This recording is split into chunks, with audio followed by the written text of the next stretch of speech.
So, welcome to, I forget, why are we here? You invited me over. You said you wanted to sit down and talk to the cameras. About what? The Rare Perfect Show. I don't remember that. I don't know what's wrong with me lately. I don't know, lately I've just been so slow. You should join the slow horses. Yeah!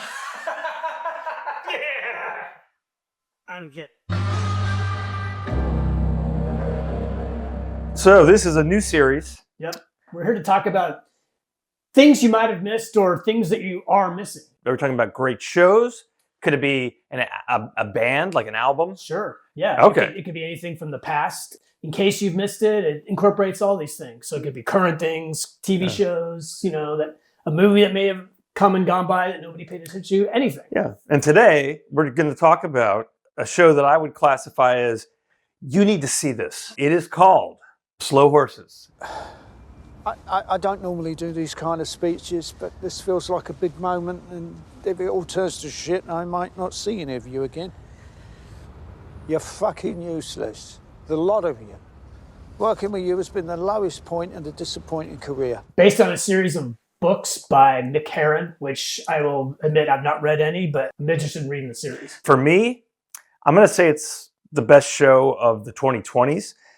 But I'm also going to put it up there as, I think you would agree with me, The Wire. Yeah. We had a top 10, actually. Yeah. This was in your top 10. But The Wire was number one for both of us, yeah. They gonna come talk to me about money laundering in West Baltimore? Shit. What makes The Wire like that, and what makes Slow Horses like that? Well, first and foremost, great writing. You got to have proper structure in which to launch a story. Serious, or I should say superior writing. They don't waste time with padding at all. Every season has 6 episodes. Correct. Which I think is the kind of classic British structure of television, going back to its earliest days. They always seem to do 6, maybe 8 episodes of a series, but it's the British way. They also don't all have to be the same length. No. So you might watch an episode that feels a little that shorter. Comes with the value of streaming. The whole point was you had a structure, right. A network structure, and streaming is totally broken out of that, and good or bad. And you got 6 chapters in which to tell that story. And one of the stories might be a 40-minute chapter. Just like in a novel, some chapters are more pages than others. Yeah. But not just a great story, though. The great characters. The writing encompasses really good character development. Character arcs. Yeah. When you think of The Wire, again, you think of a big ensemble, but there were so many great arcs to those and also, the characters drove the plots of all the interweaving stories that were connected. Right.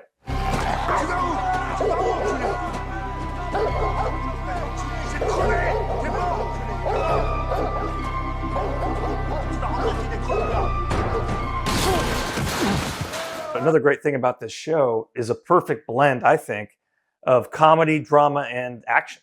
Yeah.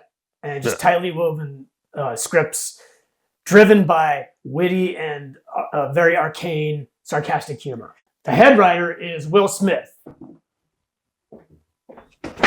Keep my wife's name out your fucking mouth! I mean, not that Will Smith. Not that Will Smith. This Will Smith is a writer, comedian. He came from a really great, excellent, and hilarious British comedy series called The Thick of It. He played Phil. You're a very tidy man, aren't you? There's no happiness without order. It's a Nazi quote, but nonetheless stands the test of time. He was also one of the writers. So he came on to kickstart this show, and he brought a few of the other writers from The Thick of It. So that's why there's this sarcastic and sardonic wit that's woven throughout the entire series. The comedy is driven strictly by the characters, too, also. Yeah. The things they do and the things they say. But also the chemistry. Yeah. A first-rate cast of actors. Leading off with, of course, the great Gary Oldman. Another day dawns on am I fucking useless. Probably one of the best film TV actors, probably maybe of all time. One of the great character actors. He can be a lead, or he can be a total character actor. I still think the best Commissioner Gordon in any Batman media. He's so good. He, to me, is my image of that character now. He's a silent guardian, a watchful protector, a dark knight. That could have been anyone. What do you mean it could have been anyone? Name me one person who's got a grudge against penguins. Batman? Oh, fuck off. You could see him as Beethoven in a movie. I mean, just the his range going back to the early 80s. What was his first movie? Here it is. You naughty little bastard. You're out too late. You fucking rally rating should stick to the rules. Tucked up in bed by one. Piss off. How do you do that? That's so cool. I don't know. That's great. Magic or something? But Gary Oldman, he could just sort of make a subtle face or sigh in a perfect way. It's sometimes these little things and you'll just start laughing because that's Lamb. Yeah. The lead character's name is Lamb. Jackson Lamb. Jackson Lamb. If you uncovered the trail that quickly, it couldn't have been that well hidden. Thanks. But then you also have the actor who plays River Cartwright. River Cartwright, yeah. Who is that actor? His name is Jack Lowden. He's perfect for this role. Perfect. I've read a lot of people that think he should be a candidate to be the next James Bond. I said that. Lots of people have said that, and I don't think that's the point of the character. He's the anti-Bond. I'm not a journalist. I'm an MI5 agent. Right, okay. I'm an MI5 agent, and my name is River Cartwright. That's an even more stupid name than Johnny Walker.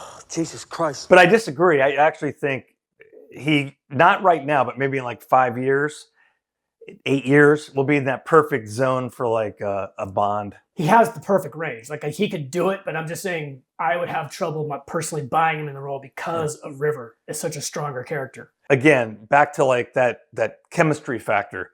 It's really driven by Gary Oldman and Jack Lowden. Great chemistry. Like they might be up there with like my favorite duos.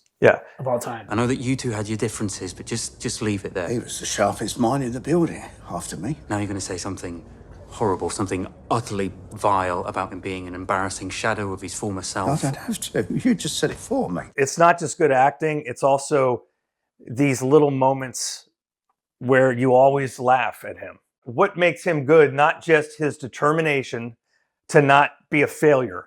He thinks he's better than he is. Yes, he does. I think it's because of sort of privilege with his grandfather, who's another character that goes throughout the show. He's got this superiority complex that he is constantly failing at. I wonder if anyone's checked me out since I got here. Well, I very much doubt it. You're profoundly asexual.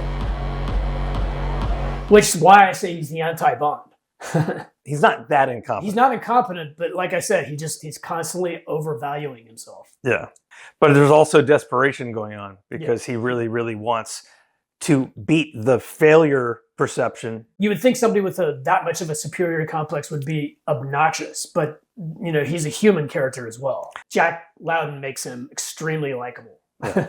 He's carrying his grandfather's name, and he wants to have that level of stature. You should have skipped this purgatory and gone straight to hell, melted down for glue, but you avoided that because your name is Cartwright. Great segue, by the way, the actor who plays his grandfather.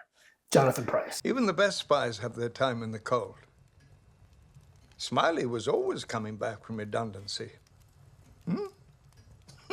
Jonathan Pryce is a face you definitely have seen. He's been a Bond villain. He's been a Bond villain. In one of the more mediocre Pierce Brosnan Bonds. He's really good. You may forget this. He was in a movie where he looked very young. Glengarry Glen Ross. I always forget he's in that. It's just such a stacked cast. We should also mention that he's David Cartwright, who used to be the head of MI5. Yep. The first desk. Yeah. And he has a long history with Jackson Lamb. You know what he was like? Oh, I do. There's a reason he's known as the old bastard. Well, back then it was just the bastard. Jackson used to be a Joe back in the Cold War days. Yep. Because you're not well, are you? Don't talk to me like that. I'm your father. Oh, God. Grandfather. Suffering from dementia. That's his arc through the series. He's on his decline. When you first meet him, he's not that bad. Good actor. I love him in this grandpa role. You coming up? No. Am I getting in? No, I've just had it validated. Kristen Scott Thomas, who plays she's the second desk. Yes. But she's got ambitions to be the first desk. And that seems to be her major goal throughout the series so far, and probably the books as well. She is great. She's another great actor. Actress. And I should say that she was in a movie that you and I walked out of. The English Patient? Yep. Yeah, that's right. I always forget that she was in that. But that's where I think of her, because I knew she was the leading lady in it. Well, she was in Gosford Park. She's really great in that. Well, there's a telephone just here on the left. Wonderful, thank you. Well, you know, of course, I'll reverse the charges. Yes. One of Altman's last films. And she's awesome in this. Perfect in this. Yeah. That's one common thing is like everyone is perfect in these roles. Yeah. Diana Taverner is her name, which I think is important. Yeah. And Jackson calls her Lady Di all the time. Other actors, supporting actors, you have Saskia Reeves, who plays Standish. Charles always said you hid your sense of duty behind your cynicism. Oh, if she keeps talking, fucking shoot me. She used to be the secretary of one of the first desks who worked with David Cartwright. She's, at this point, disgraced from MI5. She's an alcoholic. Recovering alcoholic. Recovering alcoholic. Where are you? Debriefing Ho away from unwanted interference, which includes you. Lamb. And she's one of my favorite characters. Like the way that Saskia Reeves plays her is like this mousy nebbish, but she's probably the most perceptive of all the slow horses, I would say. Yeah, she's one of my favorites. Someone get me a defibrillator. Because this party is DOA. DOA is dead on arrival. There we get it. Fuck off. Rosalind Elizar. Thank She's you. Louisa. I really, really like the chemistry with her and everybody, but really with River. Yeah. You know, I don't want to give too many spoilers, but there's some really interesting directions that these characters go. What you should have said was, someone get me a defibrillator because this party's heart has stopped. Why are you helping him? I don't know, he always needs help. And of course, there's Roddy Ho, played by Christopher Chung, who is the egotistical hacker for Slough House. A lot of the humor comes from Roddy and his interactions with the other slow horses. By the way, only a twat pays 200 quid for a top. Yeah, well, I'll make that money back in pussy. That makes it sound like I pay for sex, which I don't. Sex pays for me. Then you have some of the other side characters. There's been a lot of add-ons. Some people come into the slow horses and some people go. There's constantly like new cults in the stable. And that was the earlier one of the wire connections for me was the constant like stream of characters. Yeah. So someone that you don't even meet in the first season naturally he just weaves in. A lot of people come and go Yeah. throughout the rest. But those are the main people that you can focus on throughout the entire series. I mean, we're not going to spend an hour on this, so we could though. And we could drill down to each of those characters. Pub? No thanks. To kind of show the setup here, it's basically MI5, British intelligence. Not MI6, which is the British Secret Service. Right. That Bond is from. It's made up of the park. Regency Park. That's the headquarters. It's their Langley. It's also the kind of the epicenter of a lot of the park. Structure. It's kind of like the bridge of the Enterprise. In a way it is. A lot of surveillance cameras throughout. You know, there's constant cameras everywhere. You have the executives, we'll call them. So the executives are out the park, Regency Park. But then you have like the dogs. Dogs are not agents. They are, but they're not like they're muscle. They're more muscle. They're like Marines. They're like, just the guns, the head bashers. At least my lot fuck up on an epic scale. They're not just run-of-the-mill fuck-ups like yours. And then, of course, you have like your Joes, your Joe agents. agents. Who work mostly with the dogs. Rivers is a Joe. Rivers was a Joe. They're all Joes. Yeah, they're all Joes. So now they are Jackson Lamb's Joes. Yeah. Lamb's Joes. So you're in charge of the rejects?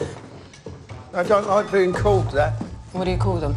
The rejects. So that brings us to Slough House. Yes. Slough House is this awesomely named shit office in like West London. Where you go when you fuck up. The streets are Carthusian Street and Aldersgate, I think. It's right at this intersection. Perfect like location, outro exterior for like Slough House. Yeah. And then you get inside and like I've worked in this shit office where like the building is falling apart. So it's very much reminiscent of that. Totally fine. And paper everywhere and like it's disheveled. Through lots of like machinations within MI5 politics, Jackson Lamb is now sort of in the tail end of his career, and he heads Slough House. But he almost wants to do it. He wants peace and quiet, like he's constantly saying. Yeah. He just wants to sit there at his Yeah. desk all day and drink and eat and fart And wait to die. and wait to die. Yeah. Which gets into like a darker part of him. Do you really think that you are happier than me at Slough House? Yeah, I do. And I'm fucking miserable. The place embodies Lamb. Yes, absolutely. So Lamb is a disheveled, garbage bag of a human being. yeah, and that place is It's perfect. is a symbol of that. And all like the Joes who work for Lamb are like fucked up somewhere in the park. And And they're all just supposed to sit there and fuck up and just stay out of the park's way. And sometimes I think it's a temporary, like, okay, you made a mistake in the field. You're going to Slough House, but you might end up back at we'll the see. park. Yeah. We'll see. There's that. Then there's politics. Like somebody, It's all politics. somebody fucks up and gets sent to Slough. So River, like, I think in Yeah. the first season, like, fucked up Taverner's chance to get first desk. Yep. And so that's why he's at Slough House. Did you find anything? I don't know what I'm looking for. The remnants of a once promising career.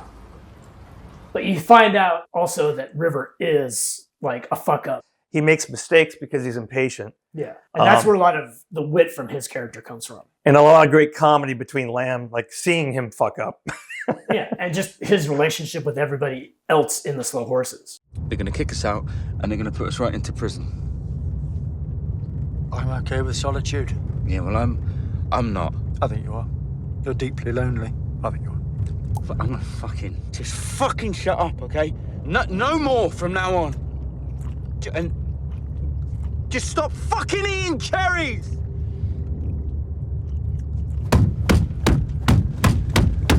So I like that there are so far 5 seasons, which luckily we just stumbled into it. I think it was like right after the pandemic.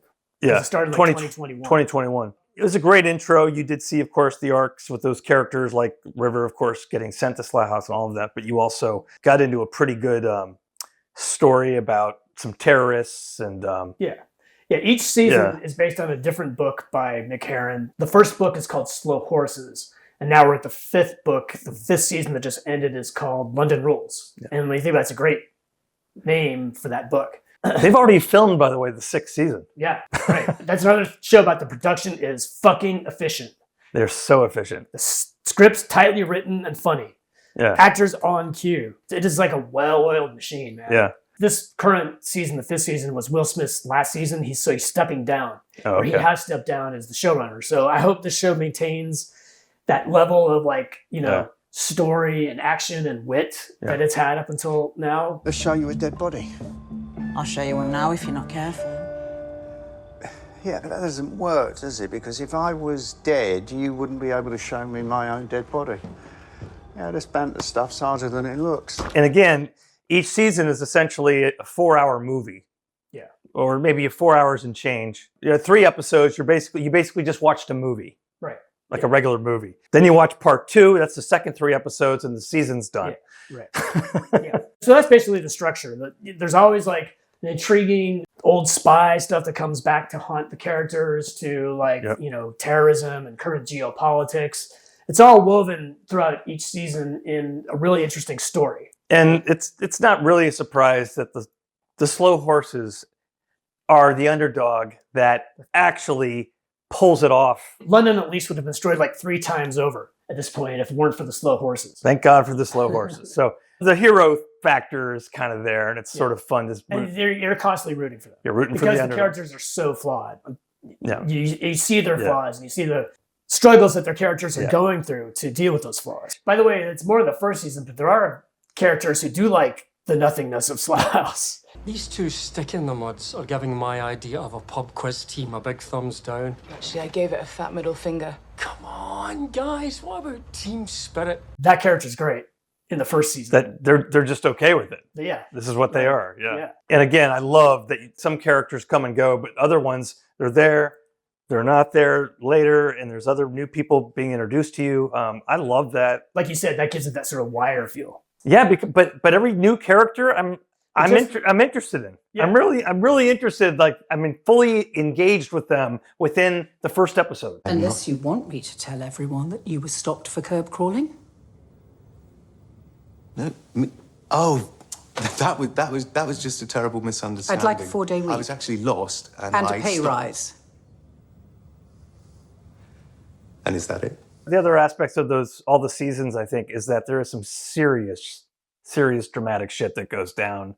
Yeah. It's a perfectly handled show where there's like, spy intrigue, some action, character drama, and deeply witty and funny at the same time. But there's loss. So there's some real serious beats. Yeah. But you're still laughing the whole way through. The characters are constantly dealing with those beats throughout. Like nobody overcomes them. It now informs their character going forward. Look what I got to work with. A crack up, a drunk, a psychopath, and whatever the fuck that is. All of them more functional than you. Yeah. If you want to laugh, if you want to, follow a really good, structured story. And not just the structured story, but, I'd say it's one of the best casts in terms of chemistry that I've seen in a really long time. If you had to pick a season that was your favorite so far, what would it be? Mine would be the second season. Mine would probably be the third. It has this really dramatic, all-out situation that involves the MI5 itself. Oh yeah, I think it's a great season. I mean, it's all good. Yeah. I suppose. Well done, us. Well, I've got a bottle of wine in the desk. If anyone wants to celebrate. Celebrate? What? Well, we saved him. How? You were useless. Well, I actually did save him. Whilst he's been shot at and threatened with an axe. The kid saved himself with a rock. I just love these team talks, I really do. The 5th season just ended, so it's a good time if you want to check it out, the entire season. If it's going to be winter soon, if you want to watch something to watch during the cold winter weeks, I totally recommend this. I've watched all the seasons except for the new one 3 times because it's really easy. Mm-hmm. Because, like we said, if you're just sitting down binging 3 episodes, you're halfway done with the whole season, and it only took like an hour and. Well, maybe no, two and a half. Maybe hours. close to 2 hours, yeah. Yeah. But yeah, it's like, just reading a really good story and you get through it really quickly. Yeah. And it's also in this age of streaming, everything is so ephemeral. It comes and goes and I don't remember this. Did I watch that? This always stays with you. Yeah. In this age of streaming slop, this will not be forgotten in the future. So if you want to be blown away by great writing, great acting, great chemistry of characters, definitely check it out. It's a good spy. It's got good spy thriller excitement. There is a Bond crossover audience. That's why there's been clamoring for Jack Lowden as Bond. Because people see that, but they miss the point of the character. I think. And like every great television series, Slow Horses also has an awesome theme song. This one written and performed by Mick Jagger. Definitely give it a watch. I give it an A. I give it an A. For the first 5 seasons, it's a solid A. For a show to go 5 full seasons with this level of quality, is a feat in itself. So check it out. It's on, I think, Apple Plus. Apple Plus, A+ for this show. A+ for Apple Plus. Good job, guys. Yeah. All right. So how do we end this? Well, what about something amazing and wise from the lips of Jackson Lamb? Yeah, what would Lamb say? Well, just do the thing. Just do that thing, Chris, where you manipulate. You show, people are seeing this. They're seeing this. And then blink, they're seeing something else now. So you've gone from this thing that people see to something completely different. Do you mean an edit? Jesus Christ, you lot are about as much use as paper condom.